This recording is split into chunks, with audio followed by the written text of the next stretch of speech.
Hello and good morning, Alex Cole. How are you doing today? I'm doing okay, sir. How are you?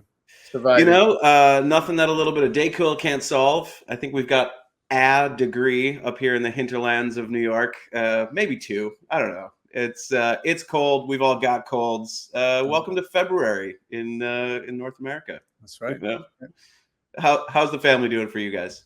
We're all right. Yeah, we all, it's just been a week. It's been a week in the markets. It's been a week everywhere. But there you It's been go. a week everywhere. You and I have a lot to be thankful for, not being residents of Ukraine. We're going to get to that in a minute, but let's dive into the GoNoGo show here on StockCharts TV, February 24th, 2022. Thanks so much, everybody, for joining us. Alex, right up on screen, let's start from the top-down perspective. That's how you and I learned it. The CMT Association and at Bloomberg, this is how technical analysis can be run. Let's start with the asset classes. What are you seeing on this heat map in front of us? Well, so really the only major change has been the dollar, which of course took a big jump over the last week or so with the geopolitical events happening and things like that. But we're still seeing, of course, equity markets in a no-go. That's that top panel. We're seeing treasury bond prices also in a no-go. Commodities, I mean, I feel like we've been a broken record over the last 3 or 4 weeks talking about how the trends, if you want to find the go trends, they're in commodities. We'll talk about that a little bit later on as well. But there it is, the dollar sort of jumping back today based on all of the concerns around what's happening in the rest of the world. Mm-hmm. And then the bottom panel, what are we looking at here from the cryptocurrency market, Alex? Yeah, Bitcoin's rolled over. It's gone lower. So a no-go, a strong no-go in the world of the cryptos as well. Absolutely. Feels like a time for a risk-off environment. So we're looking at that asset class map. Let's dive into the equity space, just taking a look at the daily S&P 500. We can use an ETF proxy like the SPY, just to give us a look at how markets have reacted to the ultimate invasion of Ukraine by Russia overnight. Heavy day today. It certainly is. A brick. We've rallied strongly since the open, but I was checking the phone as you can't help but do before the market opened. We were down, very, very, very heavily before the market opened. We've rallied strongly since open, but we're now clearly below this level that we thought might be support. As yesterday's price bar came down and touched this prior low, we were looking to see what happened. I mean, we did get this no-go trend continuation few bars ago, which was really helpful as the oscillator crashed back into negative territory. So that was very helpful 2 or 3 bars ago. But now we are clearly below this level. Then if you look back earlier in the chart, it's the same sort of level here that's been support. So even if we stay and close up here, we are below levels that you could consider support on the S&P. Absolutely. Crashing through the January lows is a telltale sign. We're below where we were at in that fall corrective period in the end of September and October. But as we wrote in the GoNoGo research that goes out to all of our institutional subscribers, I was going to say Monday morning. Monday was President's Day. This is a shortened trading week here in the United States. What went out Tuesday morning was this discussion that there are alternatives to US equities. And right. I can't really stress that that statement, that sentiment more clearly.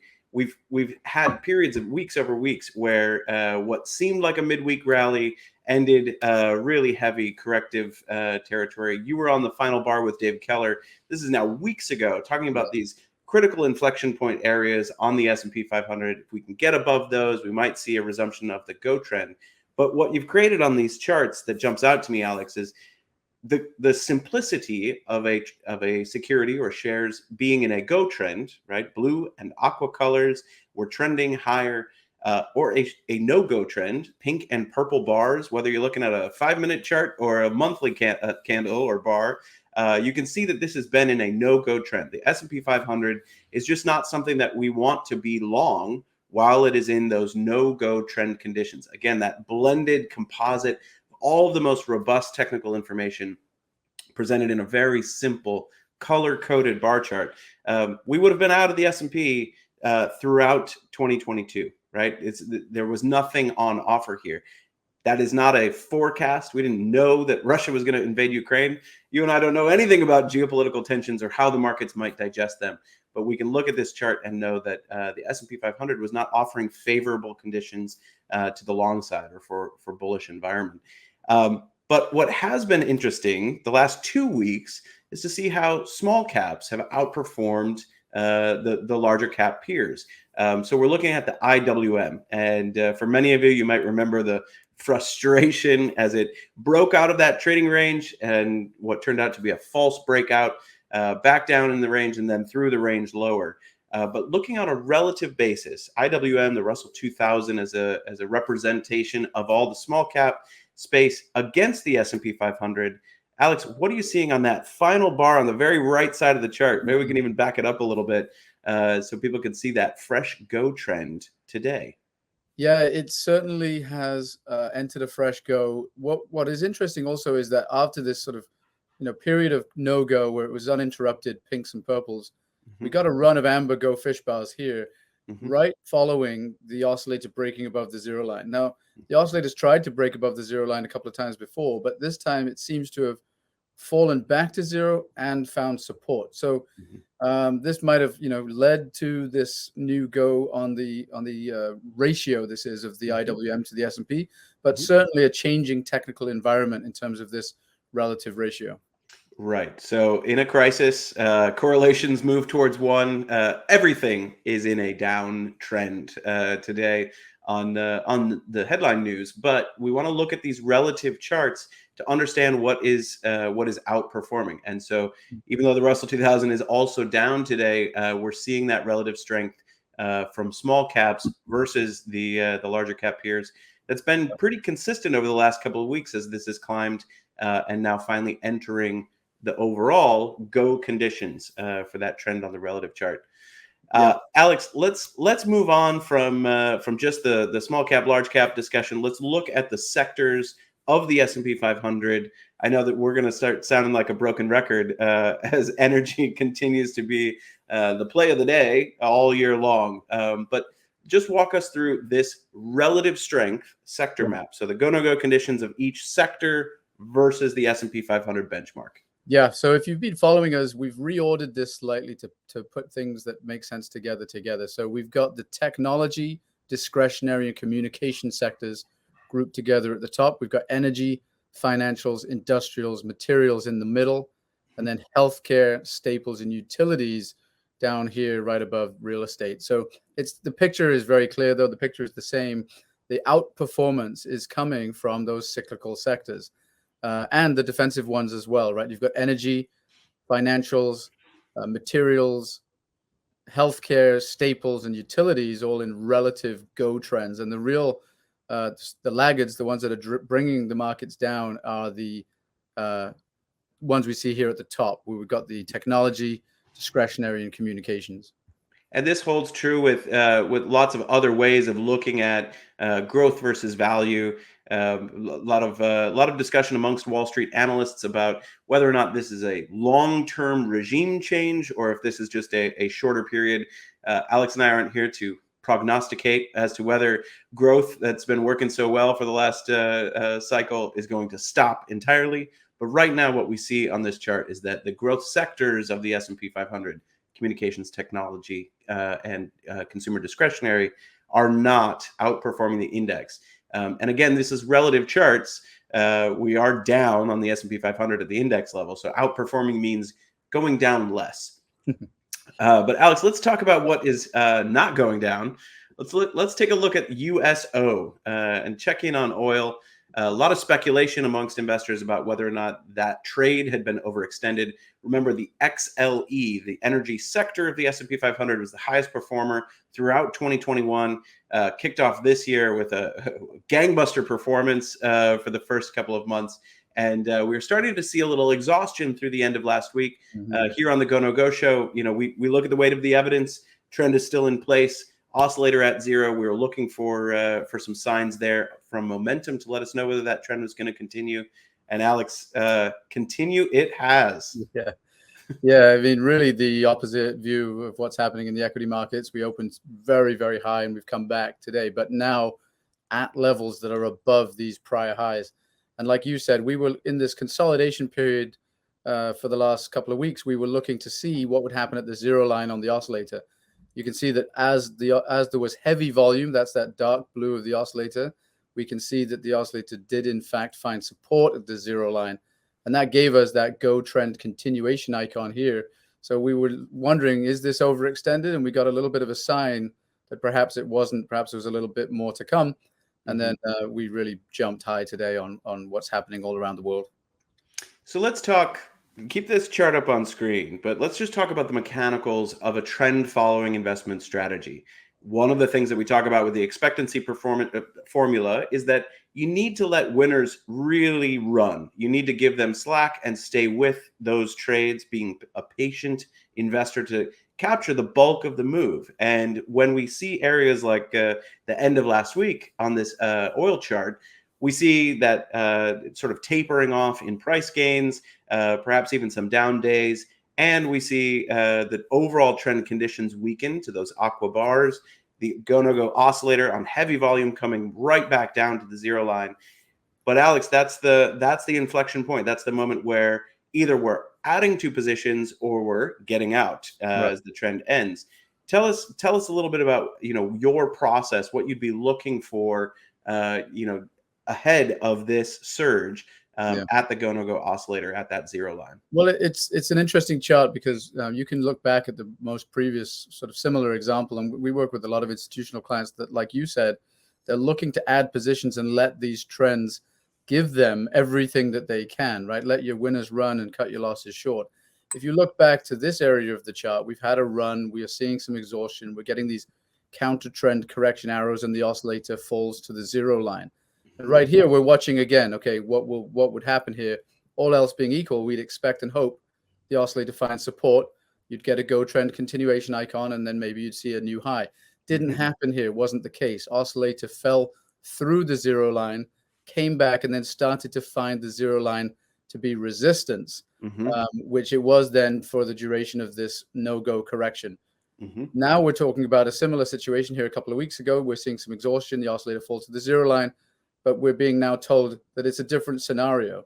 Momentum has returned this time in the direction of the go trend. So it's a nice chart because it shows us these two situations and how you might use the oscillator to protect some gains here, and how you might use the oscillator here to let that winning trend run. And for anybody who hasn't yet participated to the upside in oil and energy, looking at these opportunities for a trend continuation icon, it's a great spot to enter the trade. And maybe the first portion of the move has already happened, but there's still a ton of investor capital on the sidelines that has not yet flown into the energy sector and oil in particular. So when we look at trends over a much longer period, that resurgence in momentum is really just capturing the behavior of investors as they're piling in. Headlines notwithstanding, we know that there are still legs to this trend.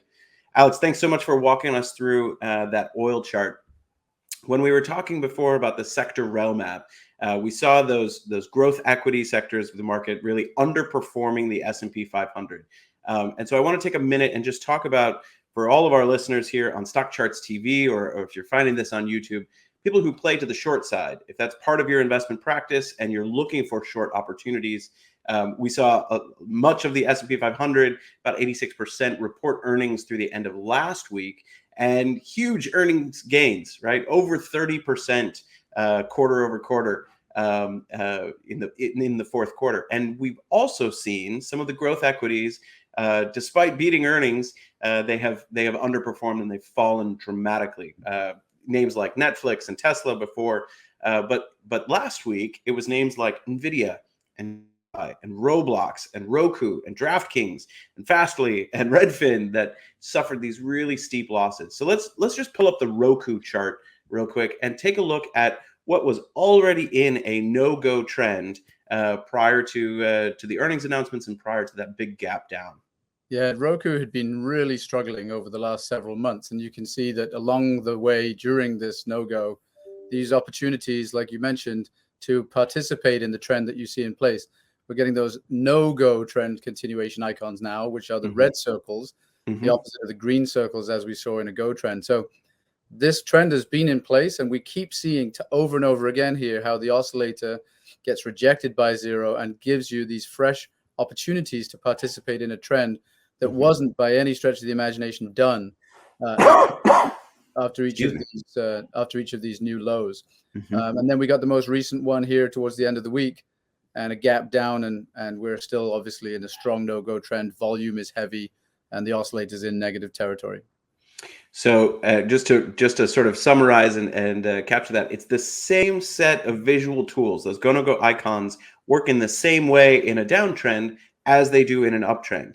So when we're in those no-go conditions, we can look to those icons to find periods where momentum is resurging in the downward direction of that trend. Obviously, piling in to the short side ahead of that huge gap down last week would have served investors very well. And right now, we see a counter trend correction arrow, that green arrow telling us that perhaps the market's going to digest some of those losses. Some of that downside momentum has waned. So thank you very much, Alex, for walking us through Roku. Let's check in on the side of the market that has been performing well. In Monday's note, we talked a little bit about the automotive industry, some of the retail sales numbers that came in. Again, we're not macroeconomists, but we look at whatever data is available to us. And so if we're going to turn to a GoNoGo chart, let's look at Honda Motor Company. Not all auto manufacturers have performed quite so well. And we won't use the F word, poor Henry Ford. But Honda has certainly resurged in this go trend, renewed buying from the American consumers and abroad as well. Let's take into account the fact that it was in strong go conditions through the end of last week, and we've seen some correction here through this week. But what a great chart to look at in terms of where we would find the next signal from the GoNoGo oscillator. Yeah, we're at that perfect tipping point, and you can see that this is a trend building, right? We've got a higher high, we've got a higher low, we've got a higher high, and we're looking for another higher low.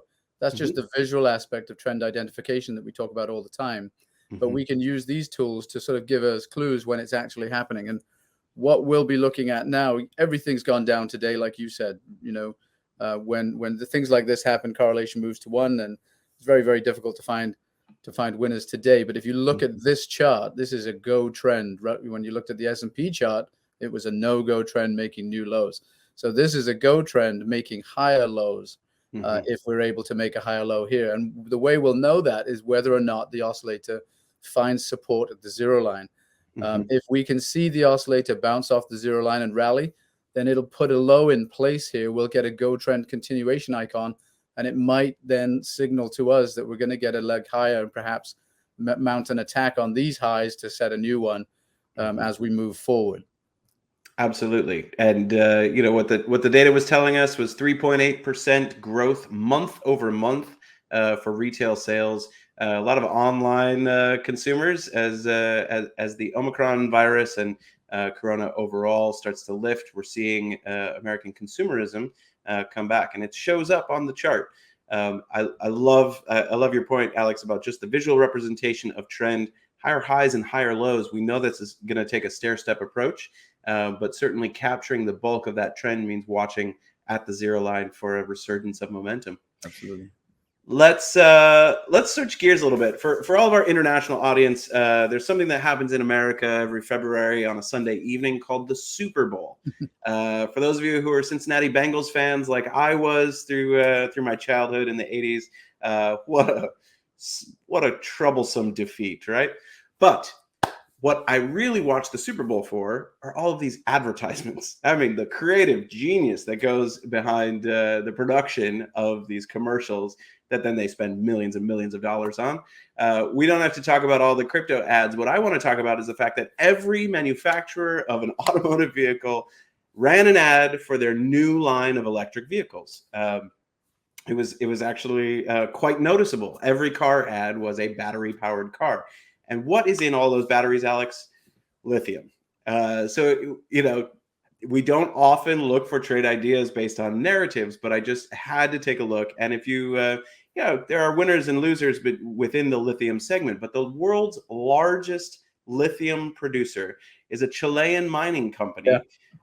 Chart is SQM. Let's see if we can pull that up just on a daily basis. You know, a little bit of damage done here today on global news events, but still in a go trend, right? Yeah. And then, Alex, if you back that out to a weekly, a little longer term, we've porpoised for sure. We've got some you know, some digestion happening. What if we back that out to a monthly chart? Right, higher highs, higher lows. And if we look at a quarterly chart and really cram as much data as we can, going back to, you know, mid 90s, we're in a go trend on every time frame, daily, weekly, monthly, quarterly, which tells you that the demand for lithium is certainly creeping into all-time highs, really picking up on this commodities trend overall, and the fact that this month and quarter are building, you know, for February to close at all-time highs. That's extremely bullish for something like Sociedad Quimica y Minera. You did a good job with that. That was well said. But to go back to the daily chart, it's also very interesting that this is another one of those inflection points. And we opened very low. We've risen higher with the markets today, closing close to where we closed yesterday, if that's how we close, of course. But you can see that we've got a higher high, and this could be a higher low. Again, we look at the oscillator and we try to see if it finds support. And if it does, we'd get a go trend continuation icon. And then you line that up, like you said, with all the other time frames being in go trends. This is not a short-term thing. This is a sort of an idea and a longer-term play that's been around now for several years as this electric vehicle market really starts to take off. And that's, I mean, that's the idea behind a lot of trend following investment strategies, is that you and me and the other small players in the space are not going to move markets, but certainly sovereign wealth funds and pension funds that are thinking about those monthly and quarterly charts. When they build a position, it's going to be held over many, many years. This might not be a trend that's coming to an end, but you could trade around that position, holding goes and getting out on no-goes as it stair climbs its way ever higher. But just wanted to point that out to all of our listeners. Alex, the note that went out on Monday really stressed the idea that US equity markets are not the only place we can put capital to work. I want to end today with two charts. First, let's look at emerging markets, excluding China. Everywhere but China, please. That would be the EMXC relative to the SPY. EMXC over SPY. And we've seen here in 2022, emerging markets, excluding China, have really outperformed the S&P 500. And that chop, that really frustrating Groundhog's Day experience of coming back in, trading each week, what looks like a midweek rally, ending heavy, that's really been a frustrating environment for most investors. And US equities are not the only place you can put money to work. Tell us what you're seeing on this chart of emerging markets relative to the S&P 500. Yeah, I mean, it's amazing how many of these charts look the same. When we find the trends that are working on a, you know, global macro sort of top-down basis, we know it's not the S&P. We saw that was a no-go, setting lower lows and lower highs. But we've talked about oil, we've talked about emerging markets over the last couple of weeks, and the chart looks very similar to what we were just looking at before. You've got the higher highs, higher lows, another higher high, and then this, of course, terrible day today. I mean, that's a massive drop. If you got in at the open of yesterday, I mean, you're in all kinds of pain today. But the weight of the evidence says this is a go trend, and this is a, you know, heavy correction against the trend, but still an aqua go bar, go trend in place, oscillator above zero, approaching the zero line. This is where we will be, you know, careful and looking to see what happens next, given that this trend has been in place. We saw this max GoNoGo squeeze built here as investors digested these gains the last time we got a quick run. And we'll see what happens as we hit the zero line here. Does it bounce straight back? Does it ride the zero line again, maybe for a little while? Or does it crash right back below into negative territory, which, of course, would be much bigger cause for concern?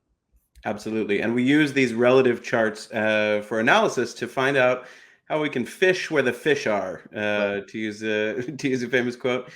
Alex, let's employ one more GoNoGo rel map. Let's look at some global equities against the SPY.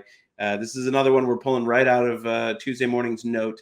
But just to see the rest of the globe that has been outperforming US equities since the start of the year, we see how all of those pinks and purples have shifted through the amber neutral territory, and everything has been in a strong blue go trend relative to the S&P 500. Just walking through this heat map, top panel, UK, second panel, Eurozone.